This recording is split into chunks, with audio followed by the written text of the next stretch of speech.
I'm going to tell you a number of things, but you really only have to remember two words. Governments lie.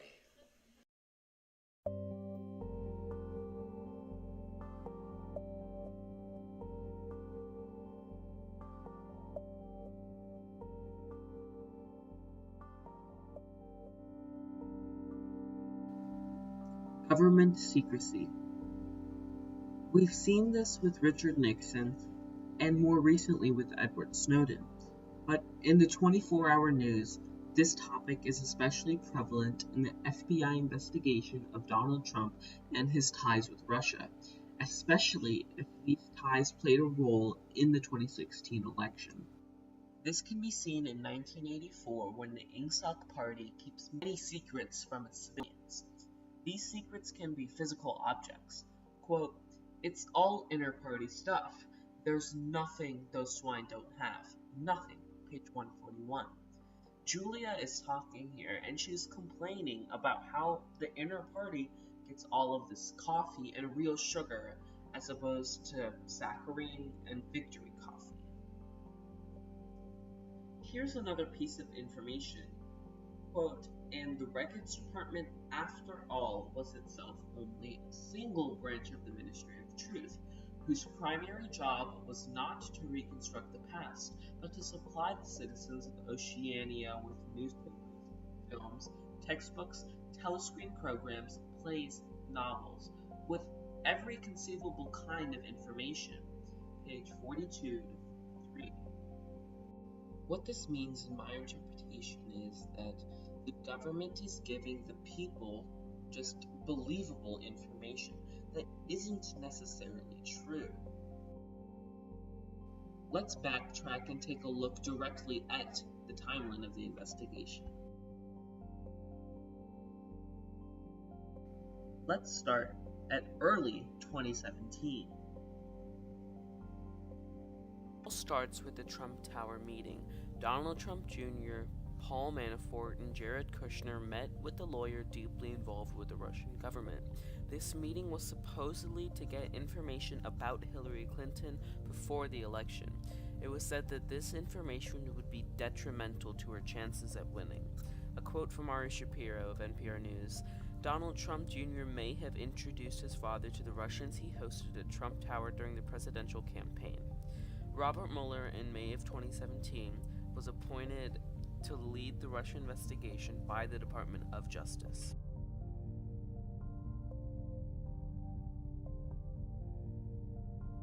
Let's go to mid-2017. Trump randomly starts criticizing his aides. He starts with James Comey, who was randomly fired. A quote from CNN says, "Trump later admitted he was thinking about Russia when he decided to fire Comey, seeming to contradict the official White House line that Comey was fired for mishandling the Clinton email investigation." He was investigated for working with Russia, but he denied any knowledge of collusion in front of congressional committees. But he's still being investigated. Let's move to late 2017. In October of 2017, Paul Manafort, Trump's campaign chairman, and Richard Gates, Manafort's assistant, turned themselves over and were, quote, charged with 12 counts ranging from conspiracy against the United States to conspiracy to launder money from Fox News. However, later on they denied these charges and pleaded not guilty. Michael Flynn, in December of 2017, pleaded guilty for lying to the FBI and now is working with Mueller to forward the investigation. Let's head to today. FBI investigation expands. January 18th, 2018. The FBI is investigating if a Russian banker with ties to Putin illegally funneled money into the NRA in order to boost popularity for Trump.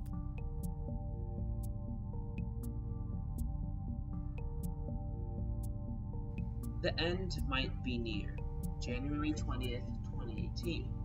A writer for Fox News said that some confidential documents could, quote, lead to the removal of senior officials in the FBI and the Department of Justice, Sarah Carter and SarahCarter.com. Keep in mind that these confidential documents won't necessarily mean the end of the investigation, just the removal of senior officials. So the future remains a mystery, and it leaves us in the dark. But are there any solutions? Well, we honestly have to promote government transparency. We cannot keep running away from these issues, as Donald Trump might have been accused of. Here's a short audio clip from James Comey saying that Trump asked him to pledge loyalty to him. Had you ever had any of those kind of requests before from anyone else you worked for in the government? No. And what made me uneasy was I'm, at that point, the director of the FBI. The reason that Congress created a 10-year term is so that the director is not feeling as if they're serving with political loyalty owed to any particular person. Well, what does this mean? Does it mean that Donald Trump was trying to sway James Comey in his favor so he doesn't get in trouble? Well, we can't be 100% on that. The United States was built off the notion on power to the people. If we can stop this now by demanding the truth from whatever's going on within the government, then we can stop another step towards a society like 1984. And because this investigation is going on right now, it plays into our hands because we have the ability to stop it before it can augment itself. By finalizing this investigation, that doesn't necessarily mean that we're taking a step away from the 1984 dystopia. In fact, it just means that we are avoiding a major step in that direction. In order to take a step backwards, we must create and enforce laws that strictly prohibit any government secret keeping.